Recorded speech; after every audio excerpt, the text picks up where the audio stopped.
Good morning all of you. आज हम financial duties and risk management के अंदर हमारे यूनिट 2 का लास्ट लेक्चर पढ़ रहे हैं, दैट इज़ लेक्चर नंबर 19। आज के टॉपिक के अंदर हम पढ़ेंगे कि किस तरीके से हम अपने करेंसी स्वैप्स का वैल्यूएशन करते हैं। तो आज का जो हमारा टॉपिक है that is valuation of currency swaps. सबसे पहले हम समझते हैं कि करेंसी स्वैप का मतलब क्या है। करेंसी स्वैप जो है कि एक तरीके का डेरिवेटिव प्रोडक्ट है जो कि हेल्प करता है हमें एक एक्सचेंज रेट को मैनेज करने के लिए, हमारी इंटरेस्ट रेट को मैनेज करने के लिए, जब हम एक एक्सपोजर में अपनी लॉन्ग टर्म लायबिलिटी को देख रहे हैं। अगर हम देखें तो जो करेंसी स्वैप है वो इन्वॉल्व कर रही है एक एक्सचेंज जो कि हमारे इंटरेस्ट पेमेंट का है, जिसके डोमिनेशन में हम टू डिफरेंट करेंसीज़ को एक स्पेसिफाइड टर्म में किसी भी तरीके के प्रिंसिपल्स को एक्सचेंज कर रहे हैं। और जो भी रेट ऑफ इंटरेस्ट है उसमें हर एक लैख के अंदर हम उसको या तो फिक्स रेट पे कर रहे हैं या किसी फ्लोटिंग रेट पे इंडेक्स कर रहे हैं, जो कि एक सम रेफरेंस रेट पे किया जा रहा है, जैसे कि हमारी LIBOR, that is called the London bank offering rate. अगर हम देखें तो टिपिकली अगर हम करेंसी स्वैप की बात करें तो जो काउंटर पार्टीज़ हैं वो तीन चीज़ों को परफॉर्म करती हैं। अगर हम उनकी बात करें तो पहला क्या है कि exchange equal initial principal amount of two currencies at the spot exchange rate, कि हम अपने इनिशियल प्रिंसिपल अमाउंट का एक्सचेंज करते हैं इक्वली, जो कि दो करेंसीज़ की स्पॉट एक्सचेंज रेट पे किया जाता है। सेकंड क्या है, हम एक्सचेंज करें एक स्ट्रीम जो कि एक फिक्स्ड और फ्लोटिंग इंटरेस्ट पेमेंट की है, जिसको हम अपने स्वैप करेंसीज में किसी भी एक एग्रीड पीरियड के अंदर अपने स्वैप कॉन्ट्रैक्ट में फुलफिल कर रहे हैं। और अगर हम लास्ट पॉइंट को देखें तो यहाँ पे हम री एक्सचेंज कर रहे हैं अपने प्रिंसिपल अमाउंट का उस मैच्योरिटी पे जो कि एक इनिशियल स्पॉट एक्सचेंज रेट पे किया जा रहा है।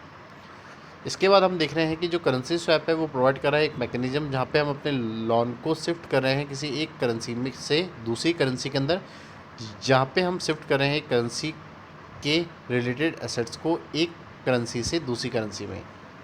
जैसे कि अगर हम देखें तो इसको हम यूज़ करके एक एग्जांपल के थ्रू कर देख सकते हैं कि जब कंपनी इनेबल होती है कि वो किसी करेंसी को बोरो करे किसी अनदर करेंसी के अंदर, तो नीड होती है कि हम उसके ऑपरेशन को देखें, एक प्रोटेक्शन को रिसीव करें जो कि हमारे एक्सचेंज रेट चेंजेस से हो रही है किसी भी लोन के रेस्पेक्ट में। इसके बाद हम अपने नेक्स्ट टॉपिक की बात कर रहे हैं, that is the element of the currency swap. They are the several important elements in the currency swap that must be agreed between the two parties. अगर हम देखें तो हमारे पास बहुत सारे इंपॉर्टेंट एलिमेंट्स हैं करेंसी स्वैप के जो कि दो पार्टीज़ के बीच में एग्री किए जाते हैं। अगर हम फर्स्ट पॉइंट को देखें यहाँ पे तो that is the period of agreement.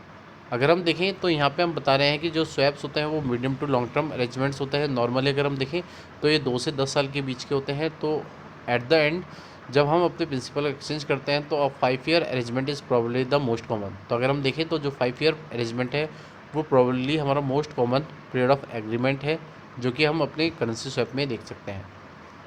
उसके बाद हम करेंसी नेक्स्ट पॉइंट देख रहे हैं, that is the currency involve.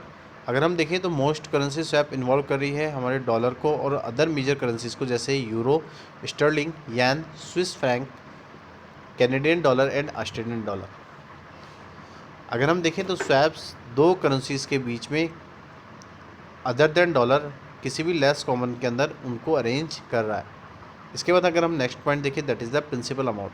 अगर हम स्वैप्स की बात करें तो स्वैप एक प्राइमरी इंस्ट्रूमेंट है किसी भी लार्ज ऑर्गेनाइजेशन के अंदर, क्योंकि जो भी अमाउंट है हमारी करेंसी का वो इन्वॉल्व होता है एक स्वैप के अंदर बहुत लार्जली।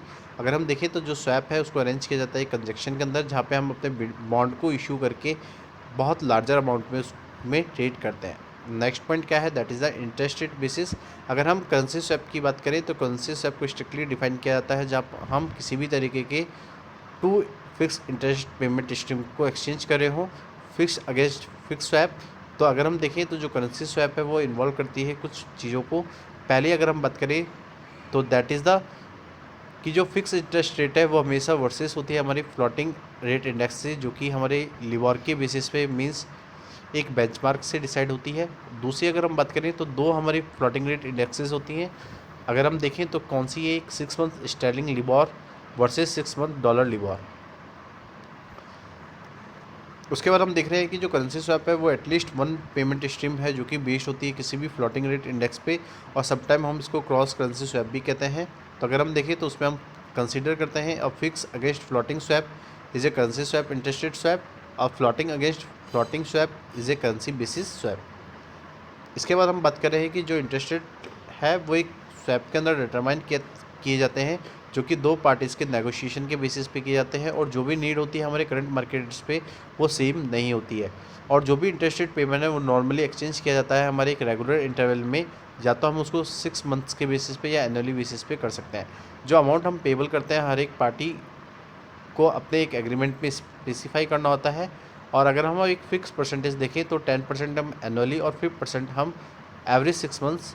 और अगर हम फ्लोटिंग रेट की बात करें तो जो डॉलर लिबोर रेट है 6 मंथ्स और 12 मंथ्स के बेसिस पे कंसीडर की जाती है। इसके बाद अगर हम नेक्स्ट पॉइंट देखें that is the receiver and pair, कि अगर हम हर एक काउंटर पार्टी के अंदर देखें तो जो करेंसी स्वैप है उसको डिसाइड किया जा रहा है कुछ टर्म्स के अंदर कि टाइप ऑफ इंटरेस्ट कैसी है हमारी, फिक्स्ड है या फ्लोटिंग है। तो करेंसी स्वैप को हमें पे करना है। सेकंड पॉइंट क्या है कि जो भी टाइप ऑफ इंटरेस्ट है किसी भी करेंसी के अंदर तो वो कौन रिसीव कर रहा है, तो ये चीज़ भी हम अपने रिसीवर के अंदर और पेयर के अंदर देख सकते हैं। तो अगर एग्जांपल देखें कि अगर हम किसी भी cross currency interest rate swap को देखें तो जो एक पार्टी है काउंटर पार्टी वो पे कर रही है 6 मंथ डॉलर लिबोर को, और जो रिसीवर है वो 5 year sterling fix interest rate पे रिसीव कर रहा है। तो जो अदर काउंटर पार्टी है तो वो पे करेगी 5 ईयर स्टर्लिंग फिक्स रेट को जब वो किसी एक 6 मंथ डॉलर लिबोर को रिसीव करेगी। अगर हम देखें तो मोस्ट करेंसी स्वैप के अंदर एक कंपोनेंट होता है दैट इज़ द डॉलर। अगर हम इन्वॉल्व करें तो जो भी रिसिप्ट या पेमेंट्स है हमारे किसी भी फ्लोटिंग डॉलर के, या जो भी पेमेंट्स है हमारी रिसिप्ट है किसी भी फिक्स्ड और फ्लोटिंग रेट की, वो हमेशा अदर करेंसी के बेसिस पे की जाती है। तो एग्जांपल अगर हम देखें तो जो अरेंजमेंट हम कर रहे हैं जहाँ पे हम स्टर्लिंग के एक 6 मंथ इंटरवल के अंदर 8% पे कर रहे हैं, तो हमें एक्सचेंज करना होगा एक रिसीव के अंदर जहाँ पे हम टेस्ट कर रहे हैं एक 6 मंथ डॉलर लिबोर को। तो जो रीज़न है यहाँ पे हम जो डॉलर लिबोर का यूज़ कर रहे हैं वो एक large proportion of cash market funding के लिए कर रहे हैं, जो कि बैंक या कॉमर्शियल पेपर मार्केट पे बेस्ड है, जो कि एक फ्लोटिंग डॉलर इंटरेस्ट रेट पे है। इसके बाद अगर हम बात करें तो कौन कौन से टाइप्स ऑफ करेंसी स्वैप्स होते हैं, तो पहले अगर हम बात करें that is the fix rate currency swap. जो फिक्स रेट करेंसी स्वैप होता है वो कंसिस्ट करता है जो एक्सचेंज है दो काउंटर पार्टीज़ का, उसके बीच में हम एक फिक्स रेट इंटरेस्ट को किसी भी एक वन करेंसी के रिटर्न में एक फिक्स इंटरेस्ट रेट किसी अनदर करेंसी में करेंगे। इसमें अगर हम देखें तो इसमें दो चीज़ें कंसीडर की जाती है, एक तो होती है fix to fix currency swap. अगर इस कैटेगरी में देखें तो यहाँ पे करेंसीज़ को एक्सचेंज किया जाता है एक फिक्स रेट के अंदर। तो जो स्वैप है वो वर्क करती है जैसे कि एक फर्म रेज करी है अपने फिक्स रेट लायबिलिटी को करेंसी एक्स के अंदर। तो एग्जाम्पल अगर हम देखें तो अगर हम US डॉलर को किसी भी अदर फर्म के अंदर रेज करना चाह रहे हैं तो एक फिक्स रेट फंडिंग के अंदर हम करेंसी वाई को करेंगे। फॉर एग्जांपल अगर हम देखें तो पॉन्ड के बेसिस पे, तो अगर हमें अपने प्रिंसिपल अमाउंट को इक्विवेलेंट करना है किसी भी करंट मार्केट रेट पे जिसमें हम एक्सचेंज कर रहे हैं, तो एक स्वैप डील के अंदर जो फर्स्ट पार्टी है वो हमेशा उस पाउंड को लेगी जहाँ पे वो सेकंड पार्टी को डॉलर देगी। सब्सिक्वेंटली अगर हम देखें तो अगर एक पार्टी किसी भी पीरियोडिक में किसी भी पेमेंट को कर रही है सेकंड वन के साथ, तो उस टर्न के अंदर जो डॉलर है वो कंप्यूट किया जाएगा उस इंटरेस्ट रेट पे जो कि एक फिक्स रेट के रेस्पेक्टिव में प्रिंसिपल अमाउंट होगा जो कि बोथ करेंसीज का है। अगर हम मैच्योरिटी पे देखें तो जो डॉलर और जो पाउंड है उसका जो प्रिंसिपल है वो एक्सचेंज किया जा रहा है, मीन्स री एक्सचेंज किया जा रहा है। सेकंड अगर हम देखें that is the fix to floating currency swap. तो ये जो स्वैप्स होते हैं ये कॉम्बिनेशन होते हैं fix to fix currency swap के और फ्लोटिंग स्वैप के। तो यहाँ पे अगर हम देखें तो एक पार्टी अपने पेमेंट्स को फिक्स रेट पे कर रही है किसी करेंसी में। तो फॉर एग्जांपल अगर एक्स जो है वो अदर पार्टी है, अगर कोई एक्स कंपनी है वो अदर पार्टी के साथ किसी भी तरीके की पेमेंट को करिए किसी भी फ्लोटिंग रेट में किसी भी करेंसी में, और अगर एग्जांपल हम देखें तो जो वाई है वो कॉन्ट्रैक्ट कर रही है without the exchange of re exchange of the principal do exit. तो हम कुछ केसेस में देखते हैं कि जो फाइनेंशियल इंटरमीडिएट में से एक स्वैप बैंक है उसका जो स्ट्रक्चर होता है वो हमेशा एक स्वैप डील और उन रूट पेमेंट्स का होता है जो कि एक पार्टी से दूसरी पार्टी की तरफ जा रहा हो। सेकंड अगर हम पॉइंट की बात करें that is the currency coupon swap. अगर हम देखें तो ये कॉम्बिनेशन है हमारे उस इंटरेस्ट रेट स्वैप का जो कि करेंसी स्वैप के अंदर फिक्स रेट लोन के अंदर एक करेंसी से किसी फ्लोटिंग रेट लोन के अंदर स्वैप किया जा रहा है जो कि एक अनदर करेंसी में होगा। अगर हम करेंसी स्वैप की बात करें तो करेंसी स्वैप इन्वॉल्व कर रही है जहाँ पे हम एक्सचेंज करें फिक्स्ड रेट ऑब्लिगेशंस को जो कि एक करेंसी के फ्लोटिंग रेट ऑब्लिगेशन को दूसरी करेंसी में कर रहा है। इसको हम कहते हैं that is the fix to floating currency swap, जिसको हम सर्कस स्वैप या करेंसी कूपन स्वैप भी कहते हैं। अगर हम मोस्ट इंपॉर्टेंट करेंसीज़ को अपने करेंसी स्वैप मार्केट में देखें तो वो हमारी US डॉलर है, स्विस फ्रैंक्स है, डच मार्क है, द ECU है, स्टर्लिंग पाउंड है और कैनेडियन डॉलर है और एक जापानीज़ येन है।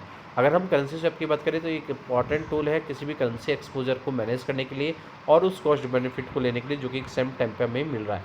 अगर हम देखें तो इसको हम यूज़ करते हैं जब हमें एक लॉन्ग टर्म फाइनेंसिंग को प्रोवाइड करना हो किसी भी फॉरेन करेंसी के अंदर, तो जो फंक्शन है वो बहुत इंपॉर्टेंट होता है, क्योंकि हमारी जो फॉरेन कंट्रीज़ हैं, बहुत सारी जो फॉरेन कंट्रीज़ हैं, वो लॉन्ग टर्म कैपिटल और फॉरवर्ड फॉरेन एक्सचेंज रेट को नोटेबली एब्सेंट करती है या उनको वेल डेवलप नहीं कर पाती। तो अगर हमें इंटरनेशनल फाइनेंशियल मार्केट के अंदर फुली डेवलप होना है तो हमें हर एक एंगल से हर एक इंसेंटिव को स्वैप के अंदर देखना है, जो कि किसी भी तरीके के अवेलेबिलिटी ऑफ आर्बिट्रेज अपॉर्चुनिटी को नहीं दे रही है। इसके बाद अगर हम देखें तो हम यहाँ पे बात कर रहे हैं अपने डिफ स्वैप की, that is called the quanto swap. अगर हम देखें तो अनदर वेरिएशन जो हमारी स्वैप फैमिली का है वो है डिफरेंशिएशन स्वैप, जिसको हम डिफ स्वैप या क्वांटो स्वैप भी कहते हैं। ये जो प्रोडक्ट है ये सबसे पहले जो डेवलप किया गया था वो अर्ली 90s के अंदर किया गया था। अगर हम देखें तो ये हमेशा सूट करता है अपने कस्टमर की नीड का तो अकॉर्डिंग, जहाँ पे हम अपने स्ट्रॉन्ग व्यू के थ्रू स्प्रेड देखते हैं कि किस तरीके का डिफरेंट कंट्रीज़ में इंटरेस्ट रेट है। तो अगर हम एग्जांपल देखें तो जो ट्रेजर है कंपनी ए, वो किसी भी यूएस बेस्ड कंपनी से टुडे मार्केट डाटा पे जो यूएसए और जापान इंड कर्व को देख रही है, तो वो थिंक कर रहा है कि एक स्ट्रॉन्ग ग्रोथ के लिए किसी भी यूएस इकोनॉमी के अंदर रिलेटिवली वो जापान को कंसिडर करे। तो जो यूएस की इंटरेस्ट रेट है वो लाइकली राइज हो रही है फास्टर किसी भी मार्केट के अंदर। तो सजेस्ट हम कर रहे हैं कि जो स्प्रेड है हमारे यूएस इंटरेस्ट रेट और जापान इंटरेस्ट रेट का, वो हमेशा वाइडन होगा और फर्दर वो इस टुडे के प्रिडिक्शन पे किया जाएगा। इसके बाद हम बात करें हमारे बेनिफिट्स ऑफ करेंसी स्वैप की, कौन कौन से बेनिफिट्स होते हैं हमारे करेंसी स्वैप के। तो सबसे पहला है चॉइस, कि जो बैंक्स है वो इनेबल करती हैं कि जितने भी लोन्स बनाए जा रहे हैं, जितने भी डिपॉजिट्स को एक्सेप्ट किया जा रहा है, वो हमेशा कस्टमर की चॉइस पे या उसकी करेंसी की चॉइस पे किया जाए। सेकंड क्या है, हेज, कि जो बैंक्स है वो अलाउ कर रही है हेज को, जहाँ पे हम अपने मिसमैच को देख रहे हैं किसी भी फॉरवर्ड सेल्स या परचेज ऑफ फॉरेन करेंसीज के बीच में। तो जो करेंसी स्वैप है वो हमेशा एक series of future exchange of amount को बताती है, जो कि एक करेंसी से उस अमाउंट को किसी अदर करेंसी में देखा जाता है। इसके बाद हम बात कर रहे हैं हमारे बेनिफिट फर्म्स की। तो जब कोई फर्म फैसिलिटेट करती है कि वो एक कूपन लोन को लेगी, तो वो एक करेंसी के अंदर चेंज करती है अपनी इफेक्टिव करेंसी को, उसके डोमिनेशन में उसको एक कॉन्ट्रैक्ट के थ्रू किया जाता है। नेक्स्ट पॉइंट है इक्विलिब्रियम, कि जब बैंक इनेबल होती हैं कि वो एक इक्विलिब्रियम पोजीशन पे अराइव हों, तो वो उस करेंसी को बैलेंस करती हैं। नेक्स्ट पॉइंट क्या है, that is the low cost, कि अगर हम देखें तो जो ट्रांजैक्शन कॉस्ट है उसका जो रिडक्शन होता है, तो हमेशा इन्वेस्टर ये चाहता है कि वो उसका रिवर्स ट्रांजैक्शन करे। नेक्स्ट क्या है, that is the tax saving. अगर हम देखें तो अगर हमें किसी भी टैक्स पेमेंट को सेविंग करना है तो ये हमारा अनदर ऑब्जेक्टिव होता है। जब हम किसी भी स्वैप कॉन्ट्रैक्ट के अंदर इंगेज होते हैं तो हमें ट्रांसफॉर्म करना होता है इनकम को अपने कैपिटल गेंस के अंदर। तो स्पेशली अगर हम देखें तो जो कैपिटल गेंस है वो लायबल है, जो कि टैक्स्ड है। तो आज का जो हमारा टॉपिक है वैल्यूएशन ऑफ करेंसी स्वैप को, वो यहाँ पे कंप्लीट होता है। तो आज के लिए इतना ही। Thank you so much and have a nice day.